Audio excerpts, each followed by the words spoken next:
Dans quelques instants, nous retrouverons le père Biagio Virgiti, prêtre corse, incardiné à Madagascar, mais actuellement à la paroisse Saint-Honoré-des-Laux à Paris. Il nous propose les commentaires de la parole de ce dimanche. Bonne écoute.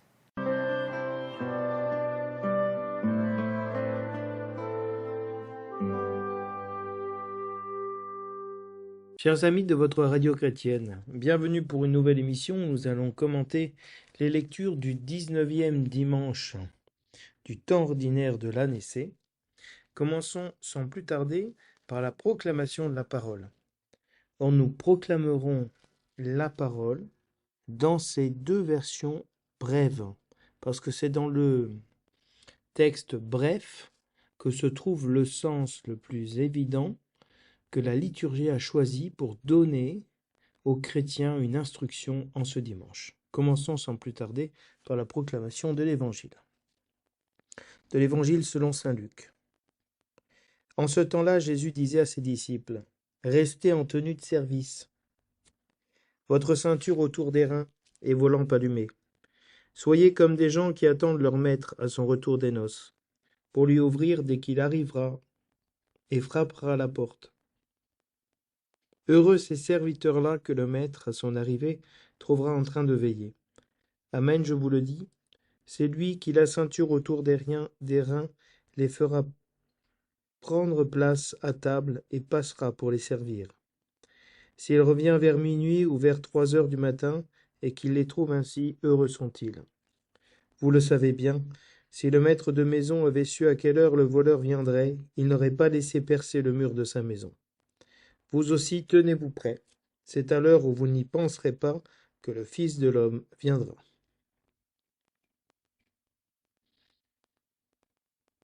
Du livre de la sagesse. La nuit de la délivrance pascale avait été connue d'avance par nos pères, assurés des promesses auxquelles ils avaient cru. Ils étaient dans la joie. Et ton peuple accueillit à la fois le salut des justes et la ruine de leurs ennemis. En même temps que tu frappais nos adversaires, tu nous appelais à la gloire. Dans le secret de leur maison, les fidèles descendants des justes offraient un sacrifice, et ils consacrèrent d'un commun accord cette loi divine, que les saints partageraient aussi bien le meilleur que le pire.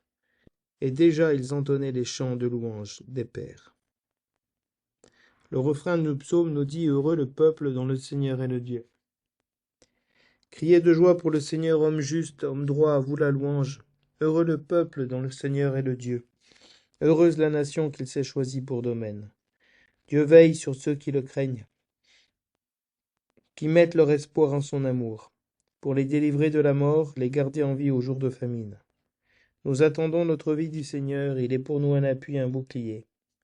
Que ton amour, Seigneur, soit sur nous comme notre espoir est en toi. Heureux le peuple dont le Seigneur est le Dieu. De l'Épître aux Hébreux. Frères, la foi est une façon de posséder ce que l'on espère, un moyen de connaître des réalités qu'on ne voit pas. Et quand l'Écriture rend témoignage aux anciens, c'est à cause de leur foi. Grâce à la foi, Abraham obéit à l'appel de Dieu. Il partit vers un pays qu'il devait recevoir en héritage, et il partit sans savoir où il allait. Grâce à la foi, il vint séjourner en immigré dans la terre promise, comme en terre étrangère. Il vivait sous la tente, ainsi qu'Isaac et Jacob, héritiers de la même promesse, car il attendait la ville qui aurait de vraies fondations, la ville dont Dieu lui-même est le bâtisseur et l'architecte.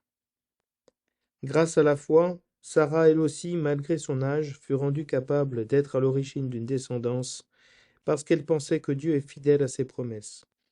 C'est pourquoi d'un seul homme, déjà marqué par la mort, a pu naître une descendance aussi nombreuse que les étoiles du ciel, que le sable au bord de la mer, une multitude innombrable.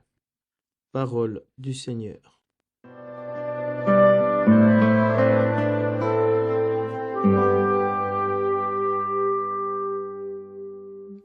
La parole de ce dimanche tourne autour du thème de l'attente, de la veille, de l'espérance, qui sont trois aspects fondamentaux de la vie chrétienne, puisque c'est tout d'abord l'expérience pascale, comme on le voit dans la première lecture où il fait mention de la Pâque, mais aussi dans l'Évangile, où il est fait mention de la Pâque, de se tenir en tenue de veille, les reins saints,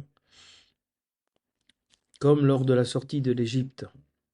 Et donc cette attitude du chrétien de veiller, d'attendre, d'être dans l'espérance, dans la veille, est une attitude profondément pascale que le Seigneur donne aux chrétiens. Dans chaque Eucharistie, nous proclamons Maran Atha, viens Seigneur Jésus. Nous supplions que le Seigneur vienne à nous. Et c'est un temps liturgique qui s'appelle l'Avent, qui met en avant particulièrement cette attente, cette veille, cette espérance du peuple de Dieu qu'on retrouve aussi dans la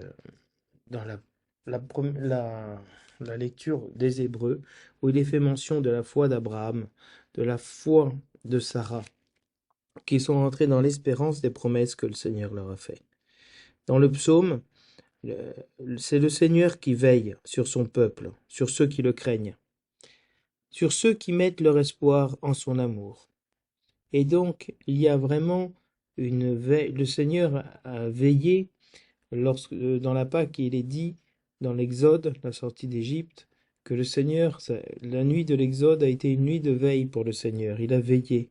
Et c'est lui qui a combattu contre les Égyptiens pour délivrer son peuple de la mort, les garder en vie au jour de la famine. Alors, on peut dire avec le psaume, nous attendons notre vie du Seigneur. Comme le Seigneur veille sur nous, nous pouvons veiller sur sa parole, espérer sur sa parole, attendre sa parole, l'accomplissement de ses paroles. Parce que le Seigneur a accompli ses promesses faites à Abraham, faites à nos pères, et qui sont aujourd'hui accomplies en notre Seigneur Jésus-Christ. Et donc, comme elles sont accomplies en notre Seigneur Jésus-Christ, on peut se tenir nous aussi prêts pour attendre le Fils de l'homme qui vient à nous. Et cela dans l'attente, dans la paix, sans crainte, dans la joie, parce que nous attendons le Seigneur comme un maître qui revient au terme de sa journée, de son voyage. Heureux ceux que le maître aura trouvés en train de veiller à son arrivée. Il y a vraiment une attente qui nous est demandée. Qu'est-ce que ça veut dire? Attendre le Seigneur, aimer le Seigneur, le chercher. Mon âme attend le Seigneur plus qu'un veilleur ne guette l'aurore. Plus qu'un veilleur ne guette l'aurore, attend le Seigneur Israël. Cette attente que le Seigneur vienne nous chercher, c'est ce que nous disons dans l'Eucharistie, Maranatha, viens Seigneur Jésus, viens chercher ton serviteur. Ça veut dire, viens me délivrer de la mort, viens me délivrer du péché, mais ça veut dire aussi, viens m'unir à toi.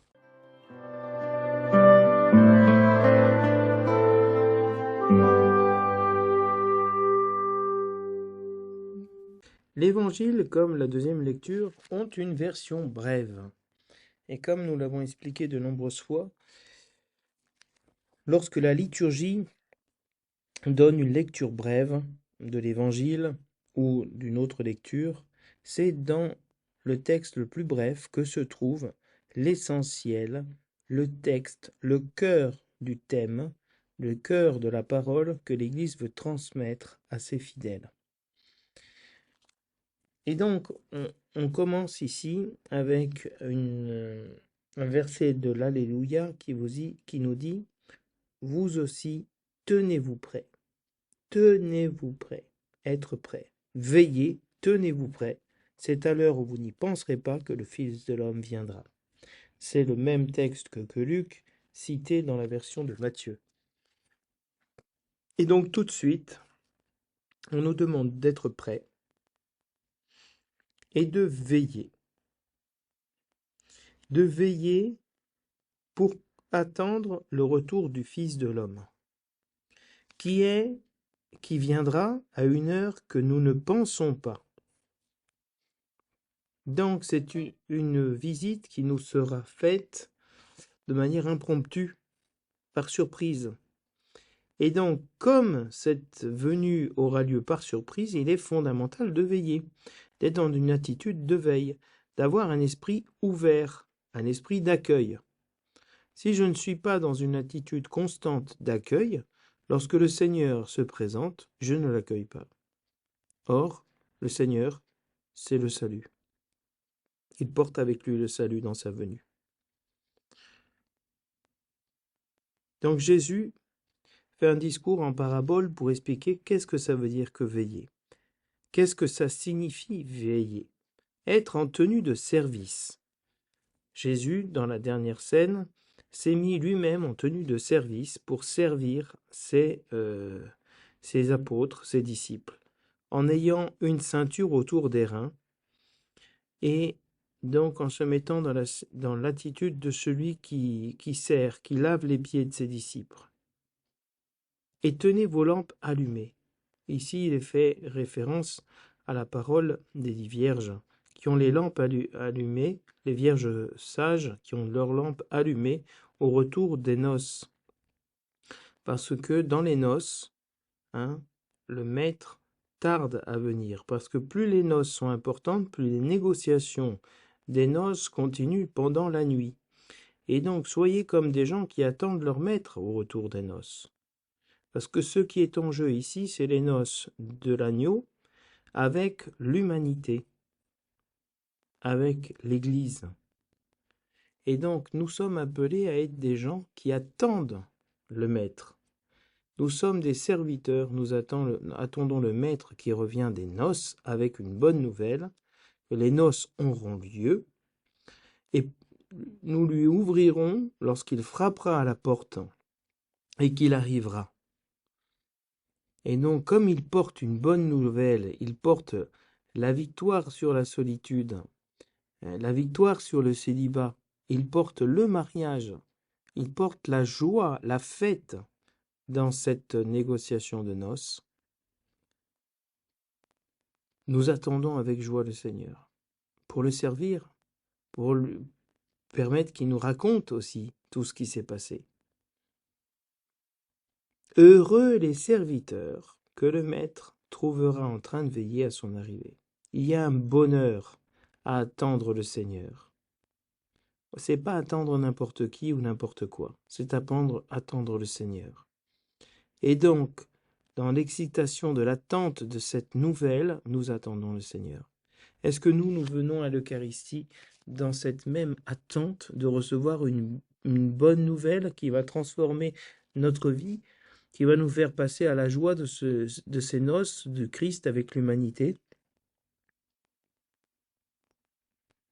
Eh bien, le Seigneur, lorsqu'il arrivera et qu'il nous trouvera avec cette attitude de joie, eh bien c'est lui qui mettra la ceinture autour des reins, qui se fera le serviteur, et qui, au lieu d'être servi, parce que le Fils de l'homme n'est pas venu pour être servi, mais pour servir et donner sa vie en rançon pour la multitude, il est maître parce qu'il est serviteur. Il nous enseigne comment remercier les personnes qui attendent cette nouvelle, en nous faisant asseoir avec lui à table et de nous servir. C'est ce que fait Jésus-Christ dans l'Eucharistie. Il nous fait asseoir autour de la table de l'Eucharistie et il vient nous servir de son corps et de son sang.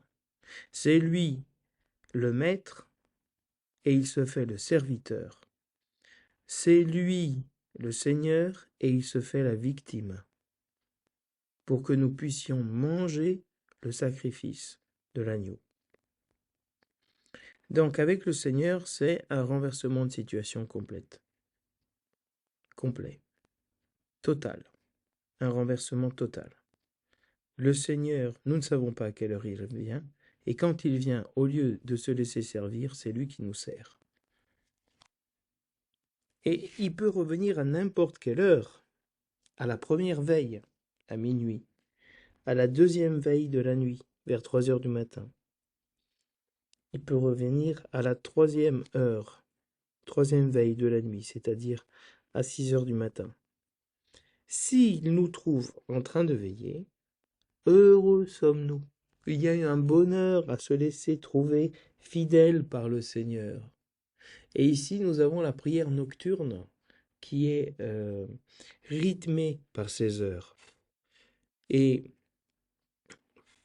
cette prière des heures nocturnes, elle est restée dans certains monastères où les sœurs, les frères, se lèvent pendant la nuit, brisent le sommeil pour prier, pour attendre la venue du Seigneur. Pendant que nous dormons, le Seigneur donne à des chrétiens de se lever la nuit et de prier pour le retour du Seigneur, pour que les chrétiens puissent être prêts quand le Seigneur reviendra, pour que ce bonheur puisse s'accomplir pleinement.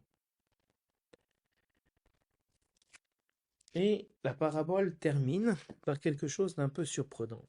Il nous dit, vous le savez bien que si le maître de maison avait su à quelle heure le voleur viendrait, il n'aurait pas laissé percer le mur de sa maison.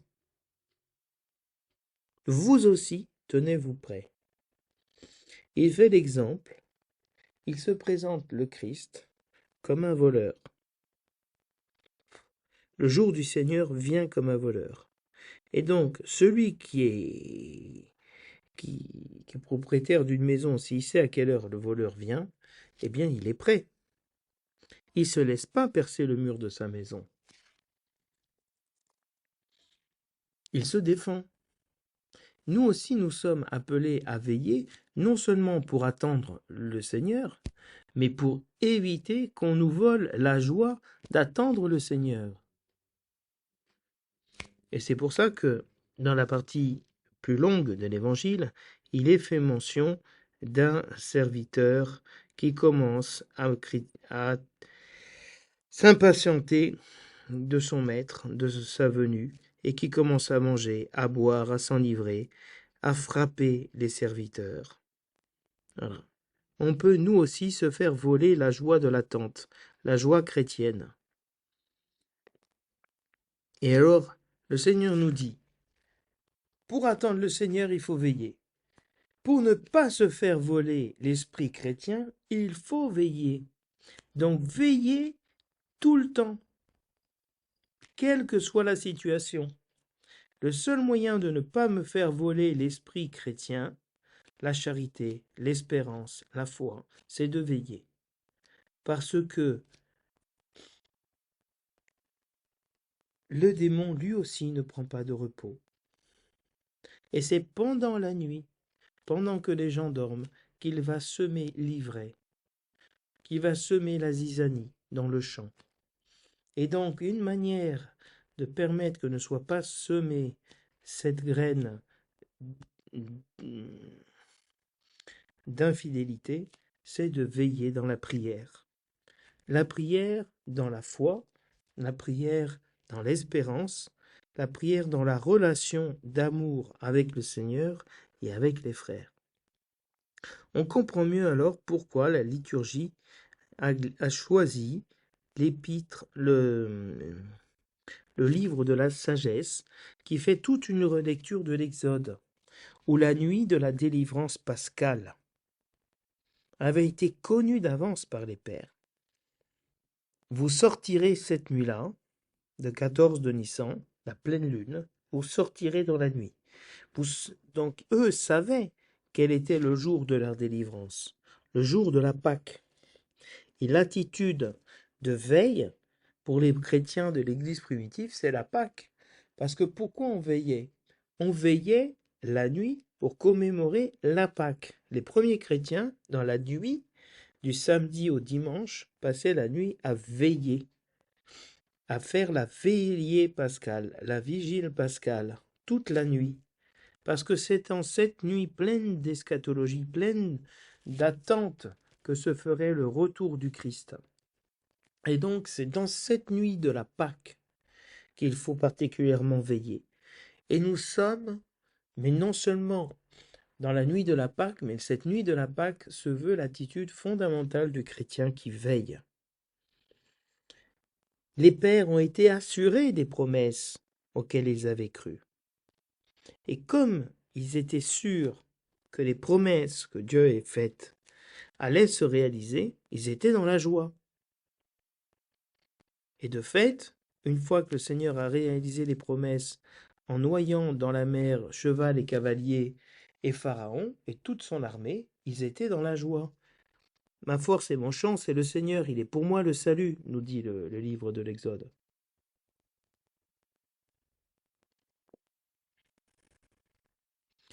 Et le livre de la sagesse nous dit que le peuple de Dieu, dans cette nuit de délivrance, dans cette veille où il n'a pas dormi, pour voir le passage du Seigneur et la destruction de ses ennemis, il a accueilli à la fois le salut et la ruine des ennemis, le salut des justes et la mort des ennemis. Donc, c'est un peu ce que je vous disais par rapport à l'Évangile.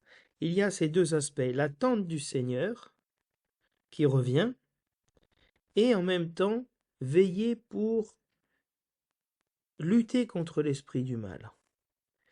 La mort et la vie se sont affrontées dans un duel prodigieux dans cette nuit-là, qui est la nuit de la résurrection. La nuit de la Pâque n'est plus seulement pour nous la nuit de la sortie d'Égypte, mais la nuit de la résurrection, où Jésus-Christ a vaincu les ténèbres du péché, les ténèbres de la mort. Et donc, il y a ces deux aspects. Nous sommes dans la joie parce que le Seigneur nous sauve, et le signe que nous sommes sauvés, c'est qu'il détruit nos ennemis. Si le Seigneur n'avait pas conduit son peuple à retourner en arrière dans l'Exode et à se trouver entre Migdal et un autre endroit, j'ai oublié le nom, au bord de la mer, ils auraient fui l'Égypte en ayant toujours la trouille que Pharaon vienne les chercher pour les ramener en Égypte. Le signe qu'ils étaient libres, c'est que Pharaon et son armée ont été complètement livrés à la mort. Et donc l'ennemi n'allait plus les pourchasser. C'est ainsi que la ruine des ennemis, c'est le signe que le salut est définitif. Et comme le péché et la mort ont vraiment été vaincus en Jésus-Christ, nous n'avons plus rien à craindre. En même temps que tu frappais nos adversaires, tu nous appelais à la gloire. Donc Dieu fait deux choses. Il frappe l'adversaire et il glorifie son peuple. Dans le même temps. Et alors qu'ils étaient dans le secret de leur maison en train de manger l'agneau pascal, famille par famille, et qu'ils offraient comme sacrifice à Dieu cet agneau immolé, image du Christ, ils se consacraient au commandement divin qui était manger la Pâque. Et les saints partageaient la Pâque. Ils partageaient, nous dit le texte, aussi bien le meilleur que le pire. Et déjà ils entonnaient les chants de louange des pères. Ils partageaient le meilleur parce qu'ils savaient que le Seigneur allait les vaincre leur ennemi. Mais en même temps, ils allaient se retrouver face au pire, la mer devant, Pharaon derrière. Et donc, cette nourriture ne nous prive pas de rentrer dans la souffrance, de rentrer dans la croix, pour rentrer dans une louange véritable. On peut dire avec le psaume, heureux le peuple dont le Seigneur est le Dieu. Heureux le serviteur que le Seigneur trouvera en train de veiller. Heureux le peuple dont le Seigneur est le Dieu. Parce que c'est Dieu qui va servir son peuple. Alors on peut crier de joie. Les hommes justes, ces justes qui ont été sauvés, ces hommes droits peuvent rentrer dans la louange. Ce peuple peut être heureux d'avoir le Seigneur pour Dieu. Parce que le Seigneur s'est choisi Israël comme sa nation, comme son peuple, son domaine particulier. Et pourquoi un tel bonheur? Parce que Dieu veille sur ceux qui le craignent. Dieu veille sur ceux qui ont foi en lui. Craindre et foi, et avoir foi, c'est la même racine. en hébreu et en grec. Donc Dieu veille, Dieu garde, protège, a un regard bienveillant, attend, aspire à rencontrer ceux qui ont foi en lui, ceux qui mettent leur espoir dans l'amour du Seigneur, qui mettent leur espoir dans le fait que le Seigneur les aime, qui ont foi, qui ont cette espérance que Dieu les aime véritablement. Et il les aime tellement qu'il va les délivrer de la mort, les garder en vie au jour de famine. Le Seigneur veille sur son peuple pour le délivrer de la mort du péché, la mort du manque de foi, et nous garde en vie. Alors, notre bouclier, notre appui sur le Seigneur, c'est lui dont nous attendons notre vie. Pourquoi être dans la veille, dans l'attente? Parce que le chrétien attend tout du Seigneur. Et donc le serviteur attend tout de son maître. Le salaire, la bienveillance, la présence. Nous attendons tout du Seigneur. Que ton amour, Seigneur, soit sur nous comme notre espoir est en toi. Vous voyez combien la liturgie de ce dimanche, elle est dans l'espoir. Un espoir qui est mis dans une personne. Regardez combien nous, on met d'espoir dans nos enfants. D'espérance dans notre mari, dans notre épouse. Dans le soutien de l'Église. Et donc, cette attitude-là d'espoir, d'espérance, de veille est fondamentale pour nous chrétiens. Elle est notre ADN. Alors c'est pour ça que la deuxième lecture nous parle d'Abraham qui attendait le Seigneur dans la foi, que dans la foi, il a déjà possédé ce qu'il espérait. Il espérait avoir une descendance. Il a cru à la parole que le Seigneur lui a donnée. Et donc il a possédé déjà la promesse avant qu'elle se réalise. C'est ça la foi. Le Seigneur nous dit, qui mange ma chair et boit mon sang a la vie éternelle. Et nous croyons très peu à cette parole. Nous croyons très peu que nous avons la vie éternelle en nous par la communion au corps et au sang du Christ. Nous croyons très peu que nous sommes unis à la mort du Christ dans le baptême, pour être unis à sa victoire sur la mort. Notre problème est un problème profondément de foi. Et c'est parce que nous croyons peu que nous ne veillons pas. Alors de commencer à croire que le Seigneur nous aime, véritablement, qu'il veut réaliser ses promesses, même si elles tardent à venir. Elles tardent à venir, mais la foi nous dit qu'il les réalisera. Et Paul nous dit que la foi est le moyen de connaître les réalités qu'on ne voit pas. Personne ne sait comment il finira sa vie. Mais tous nous avons foi que le Seigneur nous donnera de rendre témoignage de son amour. Grâce à la foi, Abraham a obéi à l'appel du Seigneur. Il a quitté son pays, sachant qu'il allait recevoir en héritage un autre pays, une terre. Mais est-ce qu'il savait où il allait? Non, il ne savait pas. Donc, c'est vrai cette parole.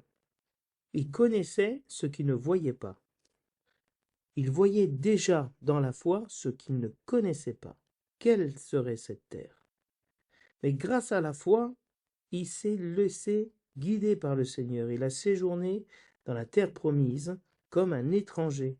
Il vivait sous la tente, comme Isaac, Jacob, qui ont été héritiers eux aussi de cette même promesse que Dieu leur donnerait une terre où habiter. Et il attendait non seulement une terre où habiter, mais une ville qui aurait de vraies fondations dont Dieu serait l'architecte. Quelle est cette ville? Jérusalem, la cité du grand roi. Donc, cette promesse, elle a mis beaucoup de temps à se réaliser. Cette promesse de la terre, Abraham l'a reçue. Il a été sur cette terre. Il a été enseveli. Mais celui qui en a bénéficié, ça a été Isaac, puis Jacob. Et puis le peuple est parti en exil avec Joseph.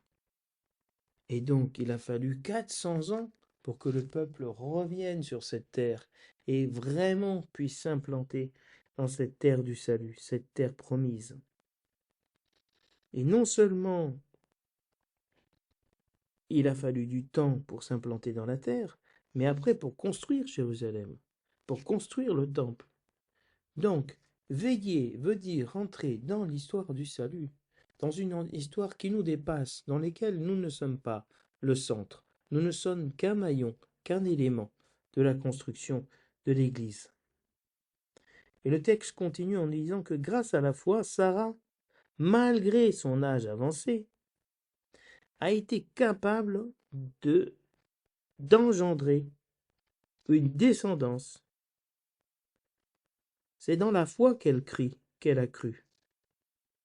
Elle a cru que le Seigneur, et c'est pour ça aussi qu'elle rit, serait capable de vaincre sa stérilité et son âge avancé. Elle pensait que Dieu était assez fidèle pour réaliser ses promesses. Est-ce que nous pensons vraiment que Dieu est fidèle et qu'il réalisera ses promesses envers nous, envers notre famille? Déjà marqué par la mort, c'est-à-dire Abraham qui était déjà vieux, d'un seul homme, Abraham marqué par la mort parce qu'il était vieux, elle a pu engendrer une descendance aussi nombreuse que les étoiles du ciel, que le sable au bord de la mer, une multitude innombrable. Donc vous voyez bien que elle est vraie cette parole, que le Seigneur donne la victoire sur nos ennemis. Et il fait abonder la vie là où nous étions dans la mort. Alors regardez tout ce que produit la veille, tout ce que produit la Pâque, tout ce que produit l'attente, tout ce que produit l'espérance. Donc la liturgie de ce dimanche, au milieu de cet été, vient nous aider à rentrer dans le temps de l'histoire, à prendre du recul et à nous rapprocher de Dieu, d'être convaincus qu'il va agir en nous, pour nous, avec nous, en nous. Je vous souhaite un très bon dimanche et je vous dis à la semaine prochaine.